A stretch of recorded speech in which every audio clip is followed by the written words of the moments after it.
Bismillah. Kenapa rokok itu diharamkan? Karena banyak sekali madarat yang ditimbulkan oleh rokok ya.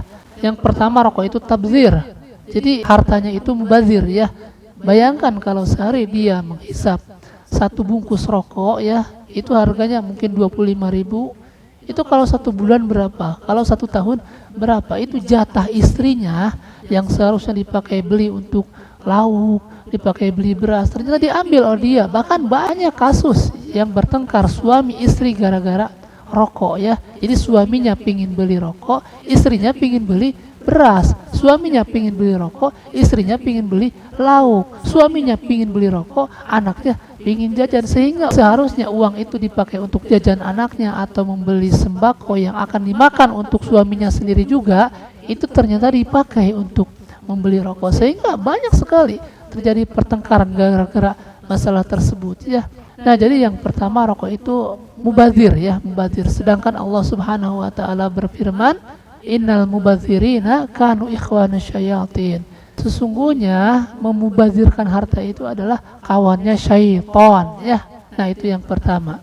Kemudian yang kedua, rokok itu bisa menyakiti diri sendiri, mengakibatkan penyakit, mengakibatkan kematian gara-gara jantungnya rusak, gara-gara paru-parunya rusak. Dan ini sudah disepakati oleh para dokter bahwa rokok itu bisa membahayakan jantung, membahayakan paru-paru, mengakibatkan kanker, impotensi dan lain sebagainya. Sedangkan Allah Subhanahu wa taala melarang badan ini tidak boleh disakiti atau dibunuh ya. Kata Allah Subhanahu wa taala di dalam surah Al-Baqarah ayat 195, kata Allah Subhanahu wa taala, wala tulqu bi aydikum ila tahlukah, dan janganlah kalian menjatuhkan dirimu sendiri dalam kebinasaan. Dengan kita mengkonsumsi rokok yang mengakibatkan jantung kita rusak, paru-paru kita rusak, itu sama saja dengan menjatuhkan diri sendiri ke dalam kebinasaan. Kemudian di dalam surah yang lain juga, di dalam surah An-Nisa ayat 29, Allah juga melarang tidak boleh kita membunuh diri sendiri ya. Kata Allah Subhanahu wa taala, wala tulqu anfusakum innallaha kana bikum rahima. Dan janganlah kamu membunuh dirimu sendiri, sesungguhnya Allah sangat penyayang kepadamu ya.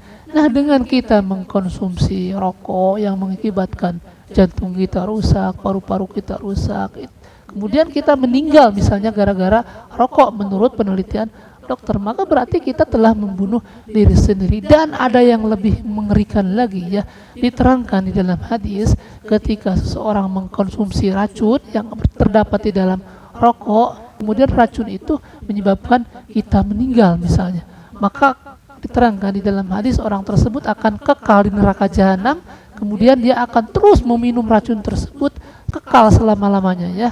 Diterangkan di dalam hadis yang diriwayatkan oleh Imam Al-Bukhari, kata Rasul sallallahu alaihi wasallam, wa man tahassa summan faqatala nafsahu fasummuhu fi yadihi yatahassahu fi nari jahannam khalidan mukhalladan.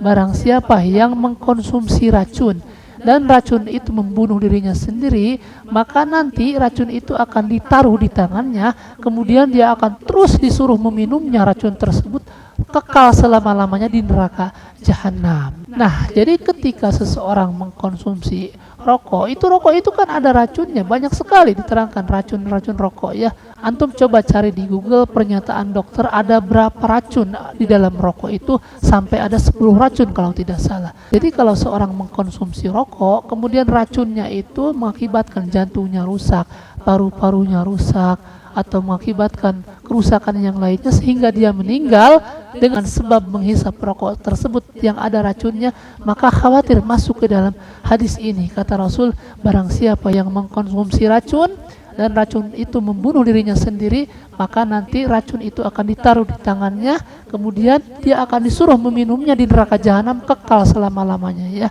Kemudian yang ketiga, dampak buruk dari rokok itu yaitu mengganggu orang lain dengan asapnya, dengan baunya.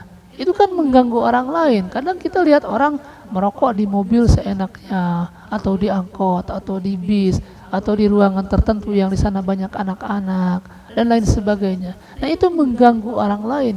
Sedangkan umat Islam itu tidak boleh mengganggu orang lain. Sebagaimana diterangkan di dalam hadis yang diriwayatkan Imam Al-Bukhari dan Imam Muslim, al muslimu man salimal muslimuna bil lisani wa yadi. Muslim yang benar itu muslim yang lain selamat dari gangguan lisan dia atau tangan dia atau perbuatan dia ya. Jadi ketika kita mengganggu dia dengan bau rokok, dengan asapnya, maka itu bukan termasuk muslim yang benar. Itu Nabi yang menyebutkan ya. Kemudian di dalam hadis Ibnu Majah juga disebutkan la darara wa la dirara, tidak memadaratkan diri sendiri, yakni tidak mengganggu diri sendiri dan tidak mengganggu orang lain. Dengan kita merokok, diri sendiri terganggu, kemudian orang lain pun terganggu. Jadi sebenarnya banyak sekali madarat yang ditimbulkan oleh rokok. Kemudian yang keempat, sepakat bahwa rokok itu buruk ya. Antum silakan tanyakan ke dokter, rokok itu baik atau buruk. Dan jika rokok itu baik menurut antum pulang ke rumah, kemudian istri antum suruh merokok, anak-anak antum suruh merokok, bayi antum yang baru lahir juga suruh merokok, kalau merasa rokok itu baik ya. Jadi mereka tidak akan ada yang mengatakan rokok itu baik, tidak ya. Fitrahnya akan mengatakan rokok itu buruk. Sedangkan diterangkan di dalam Al-Quran apa?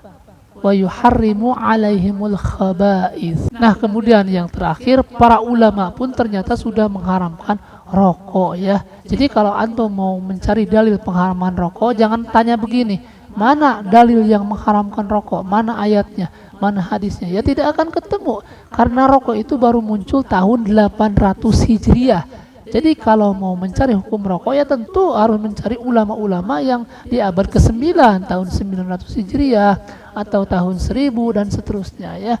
Kalau di bawah 800 Hijriah ya tidak akan ada yang membahas mengenai hukum rokok, karena rokoknya saja belum ada ya. Nah di antara ulama yang mengharamkan rokok yaitu Syekh Sulaiman bin Muhammad bin Umar al-Buzairimi yang mengutip pendapatnya Khatib Asy-Syarbini. Kata beliau apa? Wa yahrumu ma yadurul badan au al-aqla, dan diharamkan apa yang merusak badan dan merusak akal. Wa minhu yu'lamu hurmatud dukhanil masyhur, dari sini telah diketahui haramnya rokok secara masyhur. Jadi kata beliau rokok itu merusak badan dan merusak akal. Benar sekali tadi, merusak badan mengakibatkan jantungnya hancur, jantungnya rusak, paru-parunya rusak. Kemudian merusak akal, salah satunya contoh yang ditanyakan tadi, sampai ada seorang anak santri yang membunuh temannya gara-gara minta rokok, tidak dikasih, kemudian akal warasnya hilang ya, mungkin kecanduan atau bagaimana,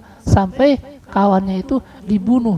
Nah jadi berhati-hatilah ketika kita mondokkan anak ya, jangan sampai anak kita masuk ke pondok yang pondok itu perokok semua ya, hasilnya seperti itu sampai dibunuh oleh kawannya sendiri ya. Tapi jika kita masukkan anak-anak kita ke pondok yang di sana tidak ada rokok, maka insya Allah tidak akan terjadi hal-hal demikian ya. Nah mungkin itu saja ya. Subhanakallahumma wa bihamdika asyhadu an la ilaha illa anta astaghfiruka wa atubu ilaik. Assalamualaikum warahmatullahi wabarakatuh.